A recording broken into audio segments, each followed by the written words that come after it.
All right, welcome again to Bloomerang Academy. Thank you so much for joining us today, where we are talking about some practical tips for your fiscal year end. I'm going to close my video here a little bit so you don't get distracted with me switching over.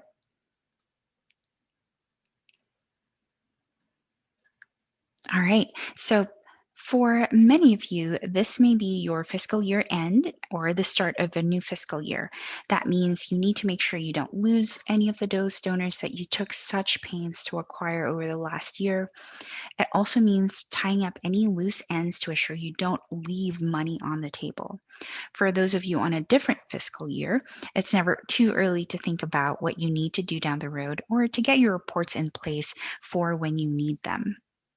So what we're going to talk about today is one, we're going to take a look at a couple of reports that we recommend you run at the end of your fiscal year. So that's your Cybunt, Cybunt. We'll take a look at pledge reminders. We'll take a look at two versions of pledge reminders actually, as well as any downgrades. So these are constituents who gave less fiscal year than they did last fiscal year. We'll also take a look at some tips for retention action strategies. Of course, a lot of that has to do with communications. So phone calls, letters, emails, survey. We'll also review if you have a major gifts program. It's good to review that at the end of your fiscal year. Also, it's important to touch base with your recurring donors. And at the end of this, we'll also take a look at some quick cleanup tips for you as well. So yes, I'm already seeing a lot of comments come in. We're going to take a look at some reports today. These are some suggested reports that we recommend you start with, but of course you can modify them for what exactly you need. So before we do anything though, the first thing you're going to want to do is update your fiscal year settings in the database. If you weren't aware, you can tell the database when your fiscal year starts. It's important to do this because this reflects in two major areas, one on your dashboard and two in your reports. So when we get into our reports, we're going to run reports based on your fiscal year, or you're going to see our date filters. You can reference fiscal year or calendar year. The fiscal year will take a look at what's in your organization settings. So before we start with the reports, let's take a look at that. If you're an admin in your database, you can access the settings section. So click on the gear icon, go to view all settings, and then click on my organization. There's an area here that says fiscal year start. You don't need to input the end, you only need to input the start of your fiscal year, and the system is smart enough to calculate when the end of your fiscal year is based on that. So once you have that, make sure to select your fiscal year start, click save, and that's going to be reflected in two major areas. So first, if you go back to your dashboard, on your retention wheel, you have the date range here that you can customize. You can choose fiscal year. If you choose fiscal year, that will reference the fiscal year in your organization settings. Also, if you look at raise this week, this month, and this fiscal year, this number also reflects your fiscal year settings. So that will pull based on what you have in your organization settings. The other thing is once we start getting into reports, I'll point out as well again where those fiscal year settings come in. But a couple of reports, once you've done that, a couple of reports that we're going to take a look at today, and luckily we have report templates for all of these. I'm going to show you where you can access all of these different report templates because these are only a few of the report templates that we have available for you. But once you get the slides, I've already linked the actual templates here and you can customize them. The report templates are great because you can build all of these reports from scratch, but the benefit of the report template is it already has some of the filters and some of the columns built in for you. There's still a couple of things that we recommend you add. For to customize your templates based on what you need. For example, a Cybunt report will show you last year giving and this year giving, but we also recommend adding lifetime revenue, number of gifts, engagement level, because these additional information can help inform you about your communication strategy and what you want to do next for these constituents. So first, let's go right in and take a look at the report templates. So go to Reports and go to your report lists. When you start a new report, you have the option here to start from a template. So if you click on that, this will show you all the pre-built templates you have available in Bloomerang. Again, you can build all of these from scratch, but it already has some pre-built filters and columns for you that you can modify to fit your needs. So the first thing that we want to take a look at today is the Cybunt report. So these are constituents who gave last fiscal year, but not this fiscal year. So I'm going to click on that. It already has our filters in here. So I'm going to go into it. So this takes a look at revenue amount is at least $1. If you're going to use this report, I want to make sure to help you understand what this report is taking a look at. So first, revenue amount. When you see the word revenue here, it's looking at specific transaction types, not all transaction types. It's only looking at donations, pledge payments, and recurring donation payments.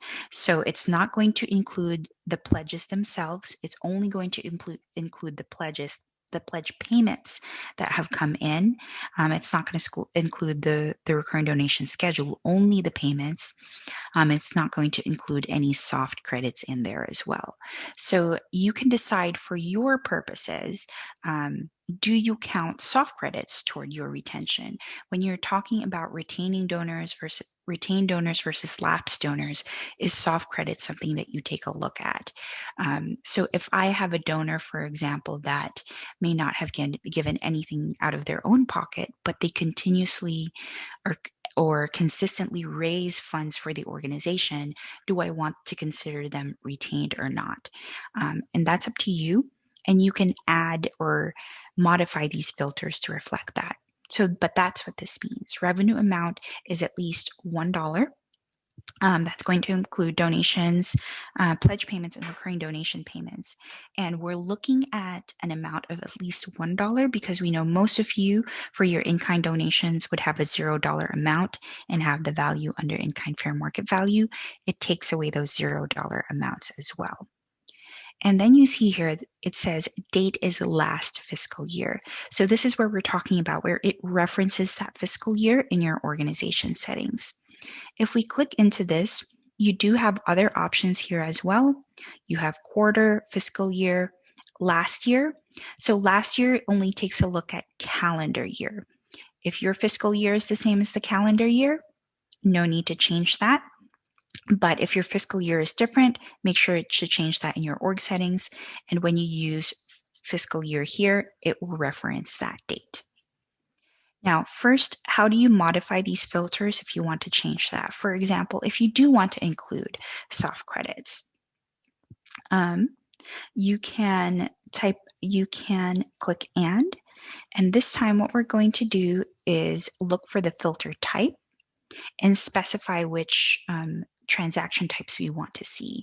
So first, the revenue amounts was counting donations, pledge payments, and recurring donation payments. If you want to add soft credits, you can add soft credits in here.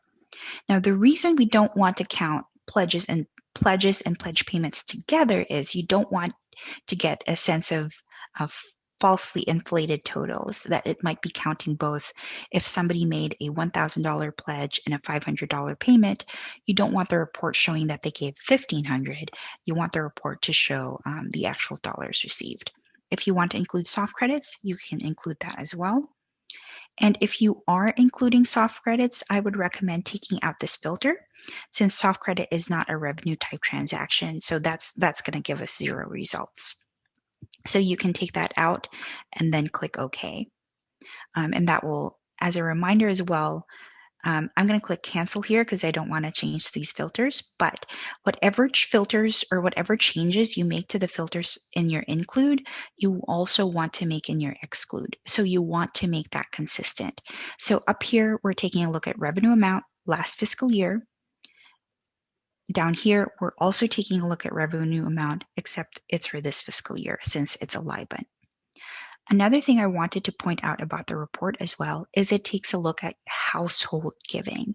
So if there are transactions on my account and transactions on my husband's account, it's only going to show one line for our household, if we are in a household, and then it will look at our combined giving for the household instead of separately. So maybe last year, for example, he was writing the checks and the donations were under his name, but this year I've been writing the checks and the donations are under my name. It takes away that problem since it takes a look at the household giving. So that's the importance of the household filters right there. And then we have columns here that takes a look at latest transaction date and latest transaction amount. It also shows me their last fiscal year total plus any interactions I've had with them over the fiscal year. I like taking a look at this because, well, maybe it's not surprising that they haven't given again yet if I haven't had any interactions with them this year. Now, these are pretend people in my pretend database, so that's fine. But I imagine your databases are going to look much different and are going to show different numbers. Now, there are a couple of things I want to add to this report, again, to help me determine what is the next appropriate action. I like taking a look at their lifetime giving numbers. So if I click Add Column and just search for lifetime, I'm going to have an option to show lifetime raised and lifetime revenue. What's the difference between these two and how do I know which one I want to add? Lifetime raised looks at donations, pledges, recurring donation payments. Lifetime revenue looks at donations, pledge payments, and recurring donation payments. So the difference between the two is if you want to count the pledge or if you want to count the payments towards the pledge. If you are more interested in counting or adding the summary or adding the dollar amounts, including the pledges, you can go for lifetime raised. If you want actual dollars received, you can go for lifetime revenue. So I like taking a look at that and comparing it to what they gave last fiscal year. Let's also add a column for engagement level. And that's just going to show if they're cold, cool, warm, hot, or on fire. And I also like taking a look at their number of gifts. So how do we get to the number of gifts? We're going to go to Has Transactions. This is one of our nested filters. So Has Transactions, it shows here a number of all transactions. And again, this is where you kind of have to remember what's in your filters and you want to stay consistent. So right now I'm filtering for revenue type transactions. This looks at all transactions. So I can go into specific transactions and specify which ones I want to see. So I want to just make that consistent. So I'm going to make that all any revenue transactions that are at least 1 cent. And that's going to give me a count of all of their lifetime transactions. We're not filtering by date range here. It's just the number of their total transactions. If you wanted to filter by number of transactions within a specific time period, you can do that too. But what I really want to do this is compare. Okay, so we have this person, for example, this constituent, they have given 4,200 lifetime revenue total, 1,000 of which was last year. They've given 26 times to my organization, or at least 26 gifts to my organization. Maybe they're a recurring donor. So those are what the numbers tell me. Now, once we have a report like this, we are going to save that. So we're going to give it a name.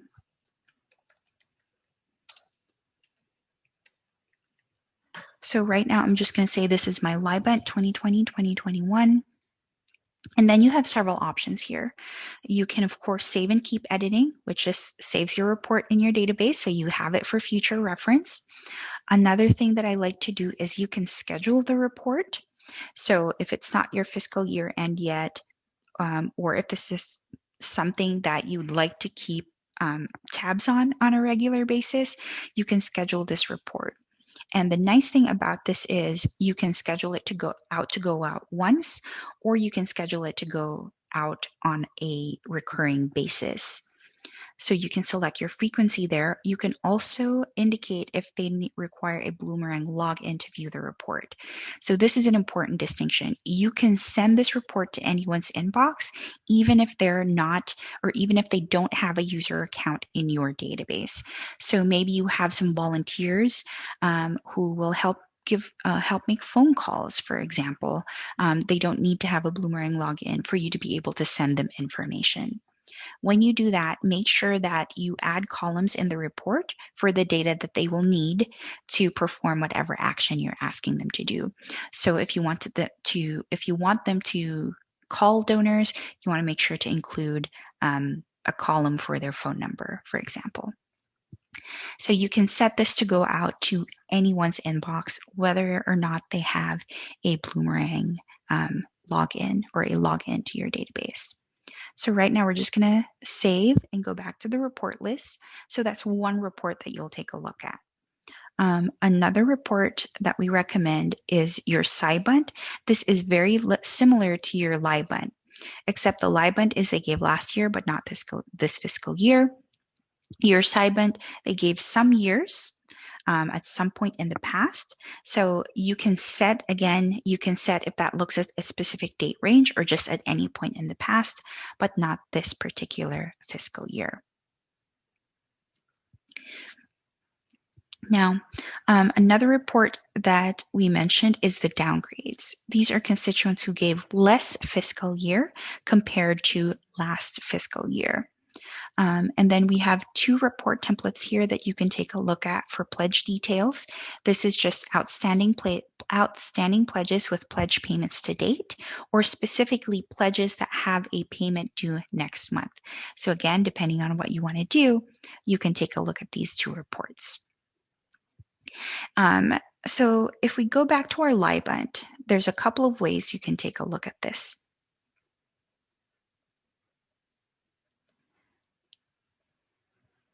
Okay, so we're back in our Cybunt. You can sort the report. So first you can see how many people are in your Cybunts, right? So for my database, I have 193. I typically will want to decide what is my threshold for who do I want to call, or how many people do I want to call? Which people am I going to send an email to? Which am I going to send a letter or a handwritten note to? And that could also depend on your resources that you have, right? So you can sort, for example, according to dollar range.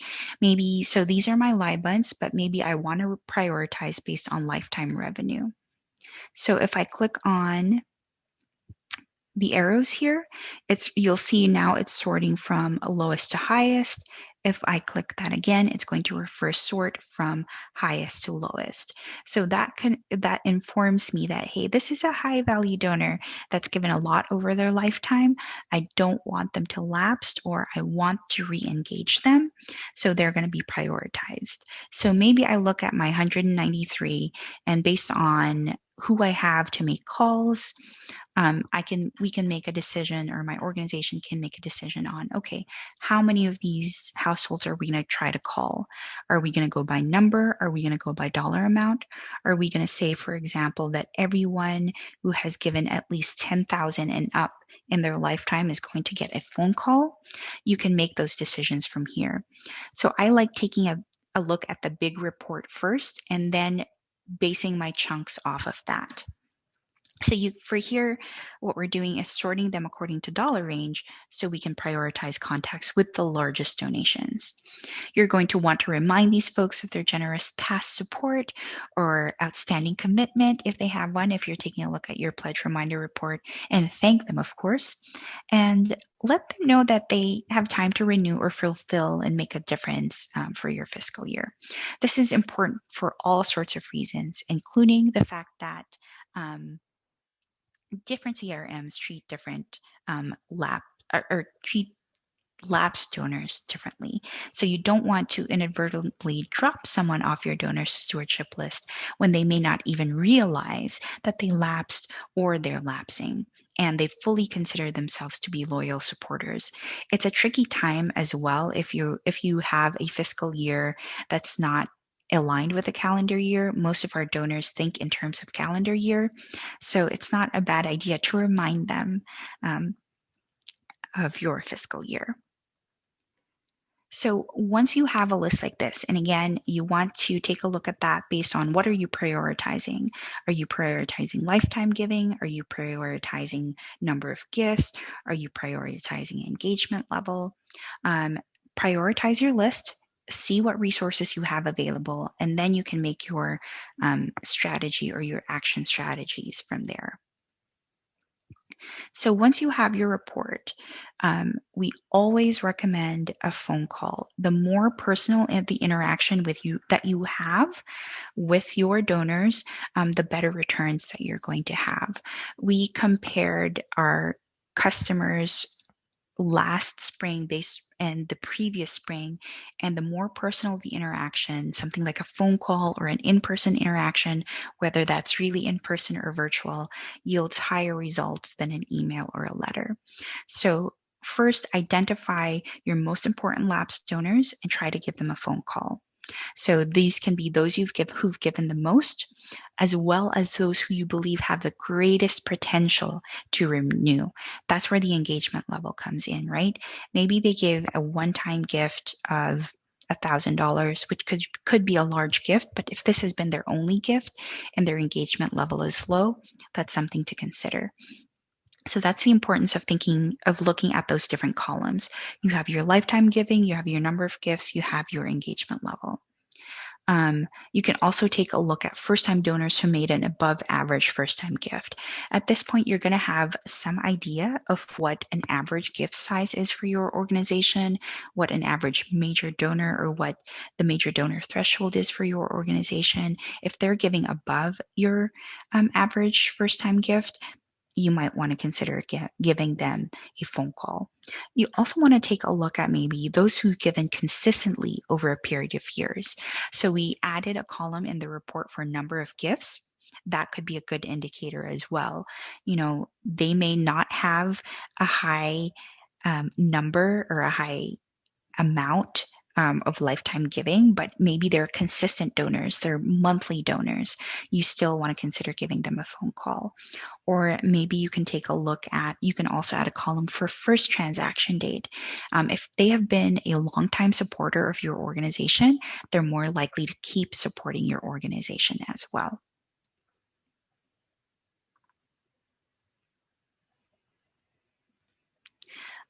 Another thing you can do is, so after you've identified, okay, the top tier donors, we're going to give them a phone call.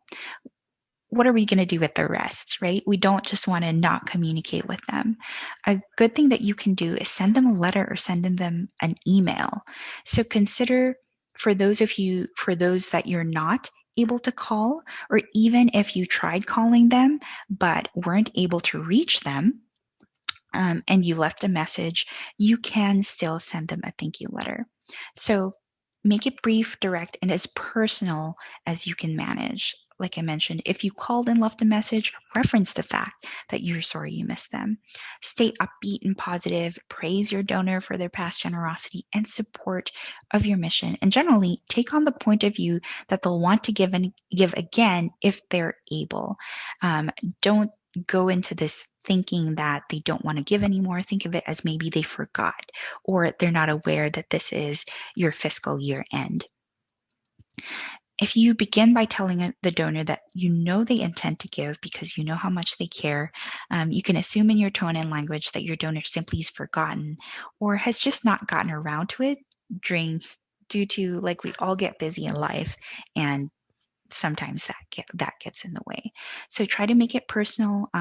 You can add, even if it's a printed letter, you can add handwritten notes at the end. And again, when you're looking at the report, you can reference things from that. Right? You can say, thank you for being such a loyal donor and giving for X number of years. You can make it more personal. And again, thank them for past support and remind them what they made possible. You can send this via letter or email. And again, you can decide within your organization what your thresholds are. You can it's a little easier and faster to get out an online campaign right now, or maybe you're in a state where things aren't quite as opened up and people are more likely to check their emails. You can send them an email as well. Now, what we do recommend is don't try any of those last chance to give subject lines. That might be considered that might be a good strategy in December when they're thinking about their personal tax deductions. But in June and July, that messaging is a little bit off. It's really more about you and your timeline. So think about how you can make your message about the donor. And a good thing about this is if you know that they've given in the past, you can reference or you can say something like, did you forget that you made this possible?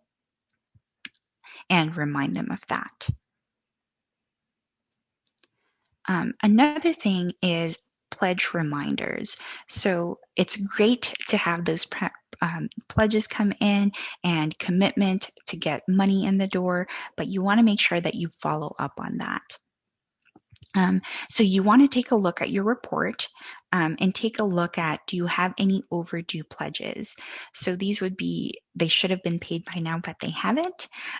Or do you have any pledges that are still in good standing, but also have some upcoming payments coming up? So you can take the time to remind them about these open pledges.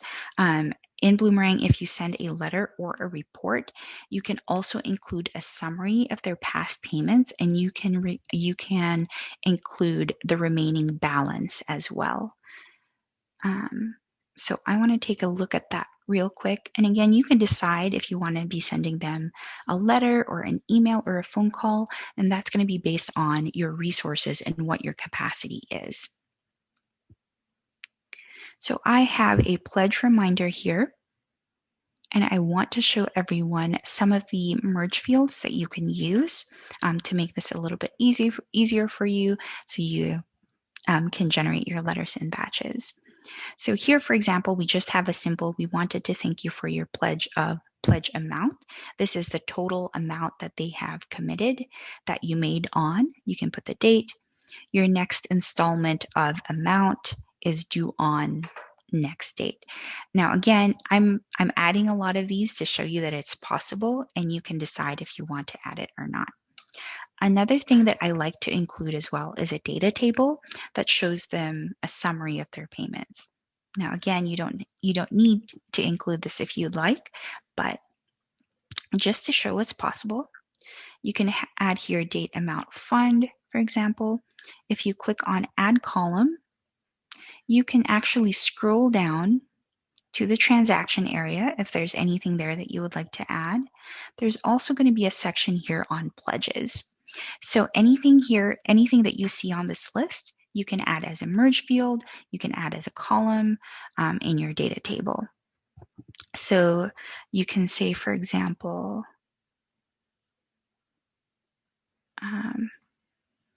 actually, I'm going to go back and clear this for now. So it's already going to have date, amount, and fund. So if I want this to itemize the different pledge payments, the date is going to show the date of the individual pledge payments. The amount is going to show the amount of the individual pledge payments as well. I'm going to take out fund. That's not necessarily something that might make sense to the donor, but I'm going to put the date and amount.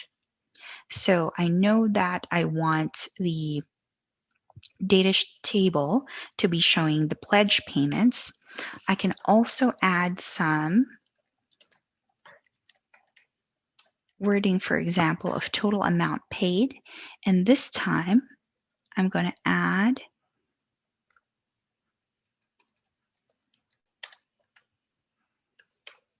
a merge field for amount paid. I'm doing this quickly because I know what the fields are called, but again, you can always browse and see what's available for you. So let's say we're going to say amount paid, and I want to make sure to select under pledge because we're doing this for pledges. And you can add things like your balance is, and of course you don't have to go with these wordings. You can make it a little bit more friendly. But again, I just wanted to show you the different fields that are available to you. So if I just search balance, you can add that in there. So again, pledge amount will bring in the full amount of the pledge, when they made it, any next installments that's due. The data table will itemize the different payments that you've received. You can have a total amount paid and any pledge balance. And of course, again, make sure to thank them for their support. And just don't worry about appearing pushy. Usually we find that folks have simply forgotten and truly appreciate the reminder. So we're just going to save that.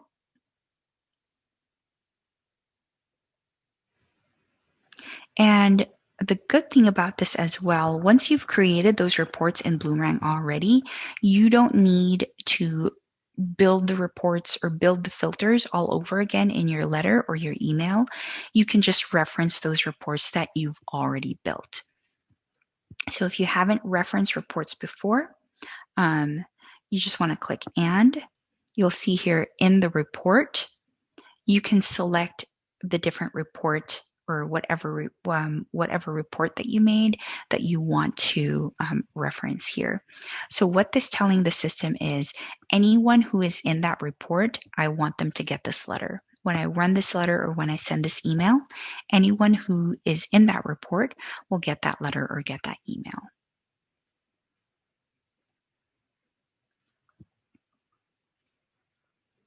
Great. Another thing we want to do that is often overlooked is you can send them surveys. You can ask customers or ask constituents, ask donors what they think. Surveying donors, according to Dr. Adrian Sargent's research, is a key component to interpreting and improving your donor retention rates, because we all know what some of the factors of donor loyalty are, but what are those things that makes donors stay or makes donors leave?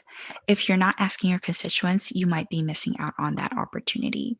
So Bloomerang has a built-in donor engagement survey that you can activate and let do the work for you. So we have surveys for new donor survey, existing donor survey, and lapsed donor survey. So these are 3 different types of surveys.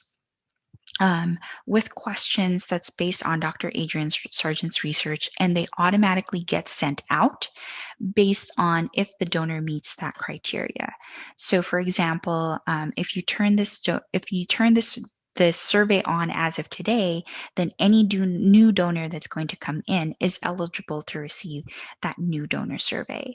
And our new donor surveys takes a look at or measures or asks questions that measures donor satisfaction, donor trust, and donor commitment. For the existing donor survey, it adds a layer and asks questions about donor intimacy with your organization. Whereas the lapsed donor survey, which again is great for this time of year, if this is your fiscal year end, this asks donor just one question, and that's why they stopped giving. So either way, you want to know what your donors have to say about you, and it's good that when you turn these on, these just happen automatically and you start getting the results coming in. And as you get results coming in, it's going to start looking like this. So you're going to see your results for new donor surveys and existing donor surveys, and your average scores for trust, commitment, satisfaction, and intimacy. It's also going to show you your top lapsed responses. What are the top reasons that your donors don't give anymore or stop giving? Maybe for the donor or from the donor's point of view, they're still an active donor. There's an option for that. Maybe there was a mistake in their bank and their donation just didn't go through. Maybe their priorities for giving has changed. Maybe you didn't communicate the impact very well. You're going to see all of those, and you'll also be able to drill in to each survey and look at your average score for each responses. If you want to turn on your donor engagement surveys, that would be under emails, and you can see here there's a section for engagement surveys. I've already turned mine on. If you haven't turned on yours yet, it's going to say activate your first survey, and you can activate it. So for example, I can go into my new donor survey, and it's also going to show me the tracking and the responses, and it's going to give me my average rating for each of the big areas for trust, satisfaction, and commitment, and for each of the questions as well. You can also preview the survey from here to see what kind of questions are being asked. And again, these are designed based on the research of Dr. Adrian Sargent. So based on his research, these are the questions to ask to get those responses and measure the trust, satisfaction, and commitment with your organization. Another thing that you want to do is, if you have a major gifts program, review how that's doing. So if you pulled folks from your normal cycle of appeals because they were special, I say that with air quotes, because they were special enough to warrant a personalized approach, make sure you haven't neglected to ask them at all, right? These all-important donors can often slip through the cracks, and you don't want that to happen. So you can talk with every solicitor who was given prospect assignments to confirm that solicitations were actually made. If not, give the donors a phone call right away. And even if you run on a different fiscal year, the summer is still a great time to take stock of where you are with the folks in your major donor portfolio. How close are they to being ready for an ask? What types of moves do you need to make to get them there? So if you have attended our major givings classes, we walk you through the process of running these reports and identifying these donors. If you haven't yet, or if you don't have a program yet, you can check out those classes, and it goes more in depth into how you can pull those reports. But this is a good time to be looking at that. Again, whether or not it's the end of your fiscal year, the summertime is a great time to do this. Another thing you can do, another strategy we like doing, is send year-end reports. Send year-end reports reminding donors how they helped. And I like thinking of year-end reports or annual reports not just as, it's not just a yearly thing that you have to do, but think of how it fits in your cultivation strategy. Every donor should get something, even if it's just a brief email with a photo of someone they helped, or quick, "You're a hero, you did it." Also consider sending a special thank you to donors and volunteers who really helped you out a lot during the year. Just the act of saying thank you is going to go a long way, and reminding donors that they're making an impact is going to go a long way. We have an upcoming class on this, donor cultivation and annual reports. I have it linked here if you would like to register for the class. Another thing that I like to take a look at for the fiscal year end is your recurring donors.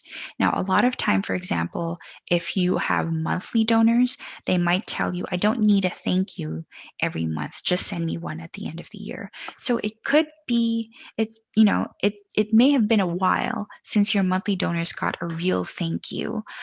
So consider maybe a thankathon this month and recruit board members, development committee members, or other volunteers to help.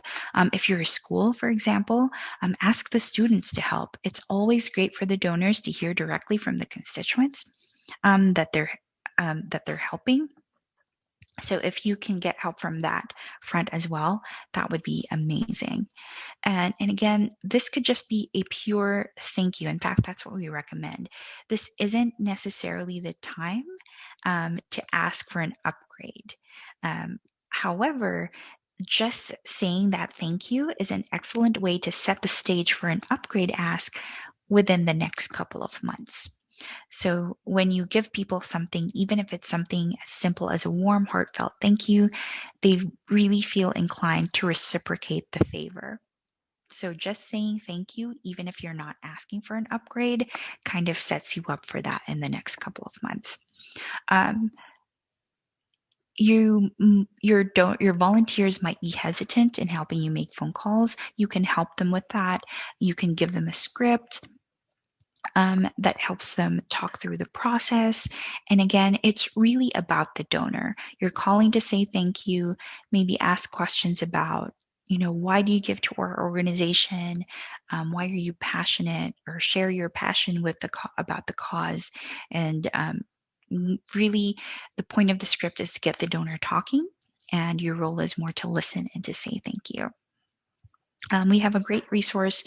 We have Erica Westorp, the Queen of Recurring Giving, on Bloomerang Academy a couple of months ago. So we have a recording, and she has a lot of great recommendations on how you can show your love to your recurring donors.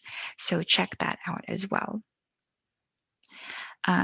So those are a couple of strategies that we recommend that you can do to help retain your donors from this fiscal year. And again, not leave any money on the table, and really sets you up to start your next fiscal year right. And I would be remiss in not reminding people, another big thing that you want to do at the end or start of your fiscal year is clean up your database. Here's a couple of quick cleanup tips. We have a whole separate class just on how to clean up your data to improve your fundraising, but we wanted to offer you a few quick cleanup tips as well. Number one is, don't be afraid to clean up your database and get rid of data that's not useful or not productive anymore. You can identify how many and your thresholds for example, donors who haven't given in a certain number of years, prospects who haven't given in a certain number of years. There's many different recommendations out there that you can, again, you can start with these recommendations and talk it over within your organization and see what works for you. What's the average lifespan of the donors? I don't mean lifespan as an actual lifespan, but on average, how long do donors give to your organization? So for example, Claire Axelrad recommends if any donors haven't given for 3 years, consider removing them from your database. If they haven't given for 5 years, so previous donors, but they haven't given for 5 years, I've also heard 7, you can remove them from your database. Or any prospects, again, if they've been a prospect in your database and you haven't been able to get them to give in the last 3 years, do you still need them to be taking up time in your database, taking up space in your database, and taking up time, taking up that mental space of how you're going to cultivate them? I talk about this in one of our other classes, but I also like to ask, what's your appetite for re-engaging these types of donors? How much more would you like to try to do before you clean them up for your database? Now, we have a question here. Is there a way to bulk remove donors who haven't given in X number of years? There isn't an easy way to do that, but you can run a report in your Bloomerang database to see donors who haven't given in a certain time frame, and you can send that over to our support team, and they'll take a look at a data service for getting those constituents or getting your database cleaned up. So, but the important thing is have those conversations. If you don't already know what your thresholds are, figure those out, and that helps get you set up for the next fiscal year. Especially, it also helps keep your costs down, right? It's you want a higher revenue coming in, but you also want to keep your costs down. So if you can do that by streamlining your database, then that would be wonderful.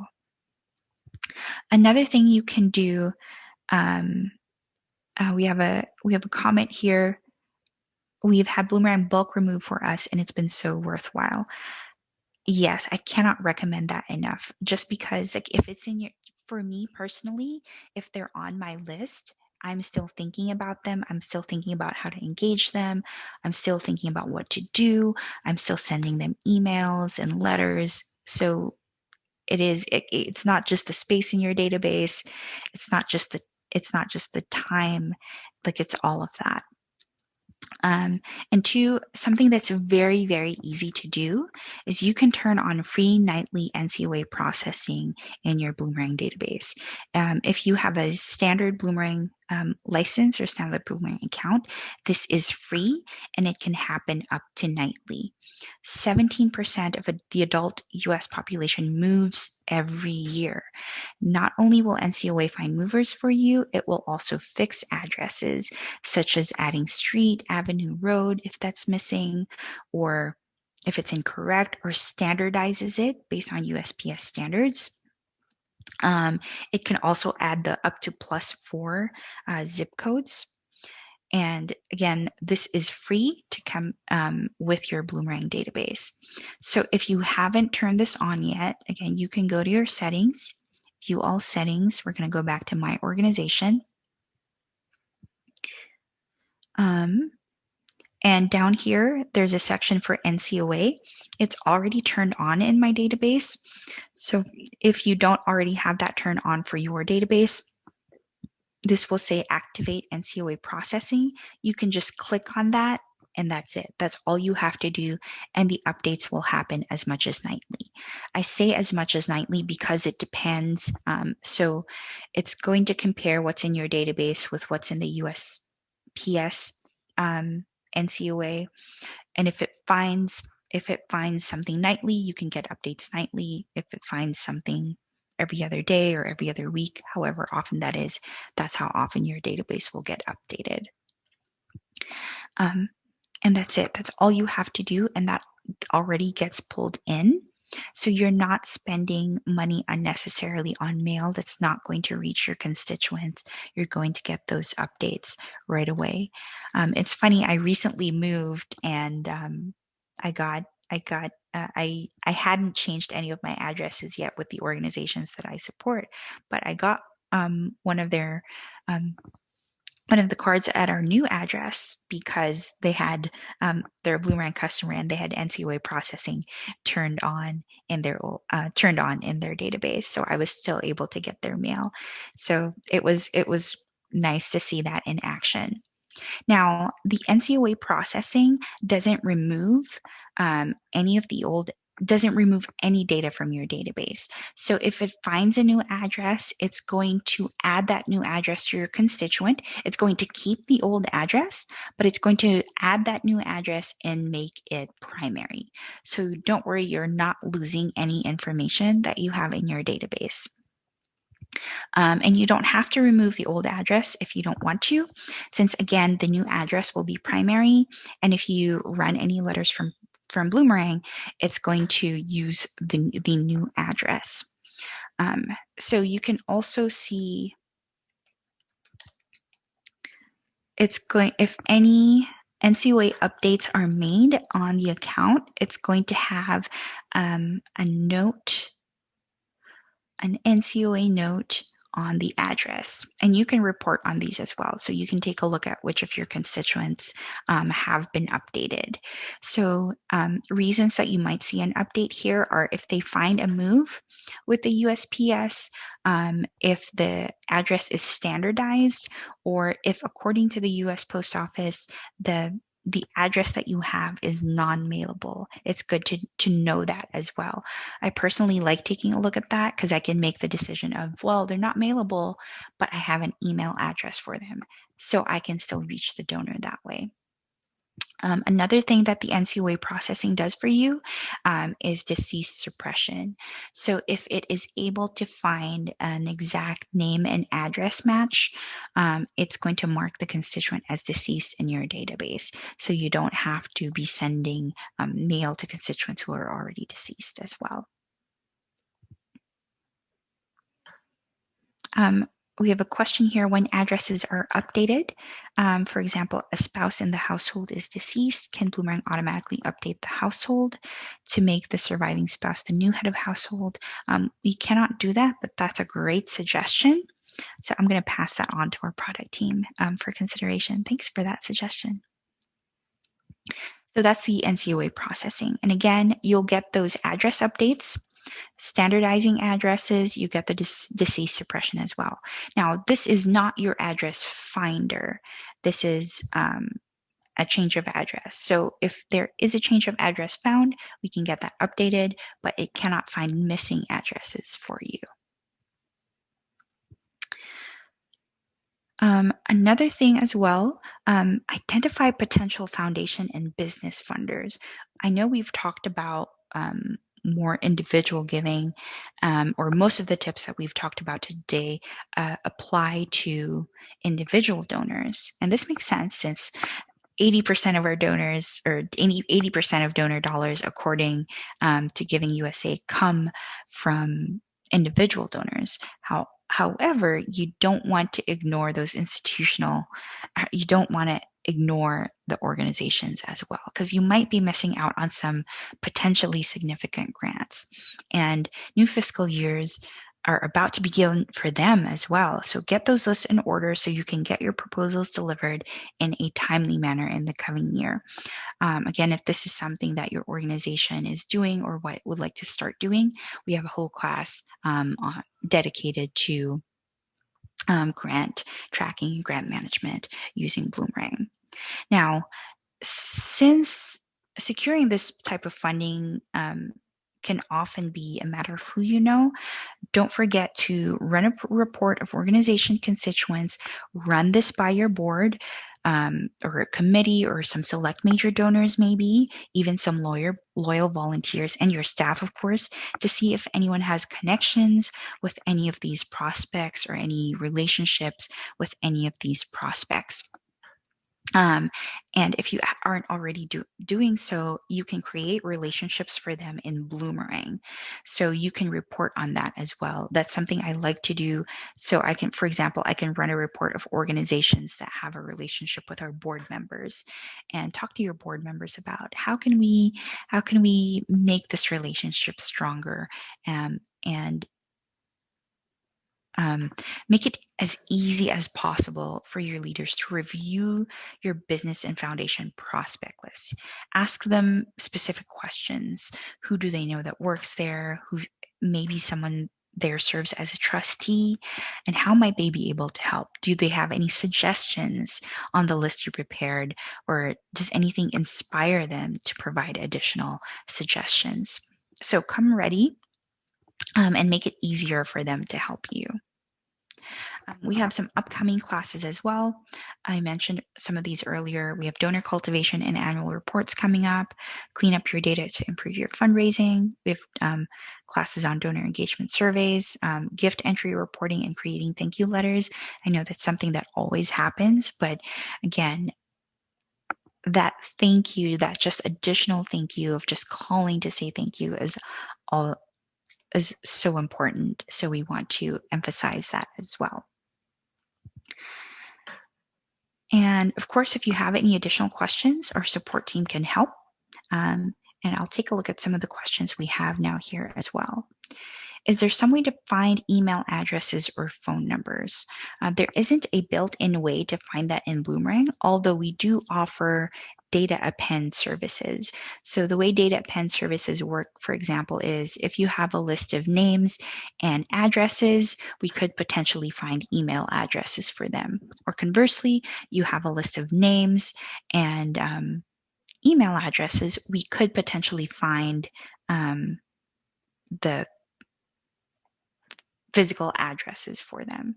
We have a suggestion here from Karen as well. Fastpeoplesearch.com is great for finding phone numbers.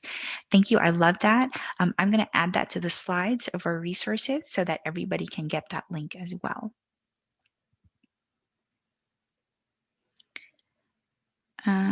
Carrie asks, can you recommend good reports to offer to boards to show year-over-year stats showing Bloomerang's value? Ooh, that's a great question. I don't know if we have a lot of time to answer it. I feel like that's a bigger question. A couple of reports that we recommend is taking the retention reports are a big one. Because if you can show, of course, that your retention is increasing over time, and we want your retention to be increasing over time, that's huge. We have a report template as well for loyal donors that shows consecutive giving. So that template already has columns for giving over the last 5 years. And again, that's built in already. So you can show a summary or a total of how your revenue has been increasing year over year for the past 5 years. I also like, I think this is kind of an underused report. We have a report template for projected revenue. Let's take a look at that actually. This is one of my favorite reports that I use it a lot, and I would like people to use it more, I think. So pledges and recurring donations with projected revenue this fiscal year. It does have to be time bound, but it doesn't have to be fiscal year, calendar year, whatever time frame that you're looking at. But what I love about this report is it takes a look at your pledges and recurring donations. It takes a look at what you've received so far this fiscal year and what you've received so far fiscal year to date and what you're expected to receive. So I especially love that for being able to track goals, especially, for example, it's nice that you can show that you have pledges coming in, but how are we doing in terms of collecting on those pledges? I also like this because it gives emphasis on recurring donations. As we all know, only about 19% of new donors are retained, but if we can get them to become a recurring donor, they're more likely to stay with the organization and or if we get them to the second gift, they're more likely to stay with the organization and keep giving. And to me, like a big part of that is the recurring donors. If we can get them to be a recurring donor,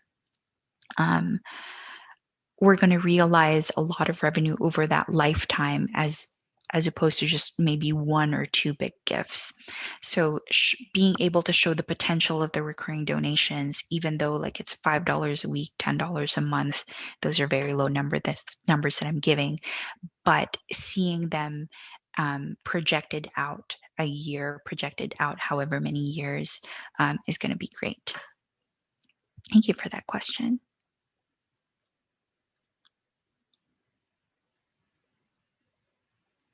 Awesome. Kelly asks how to pull a donor report who donated to a particular department. I'm not sure what you mean by department, but if you're talking about fund, campaign, appeal, for example, you can easily report on that. So let's say whatever type of report you have as long as you're in a transaction report, you can report by fund, campaign, or appeal. So you can see how many donors or which donors donated there and what their donation totals are. Thank you for that question.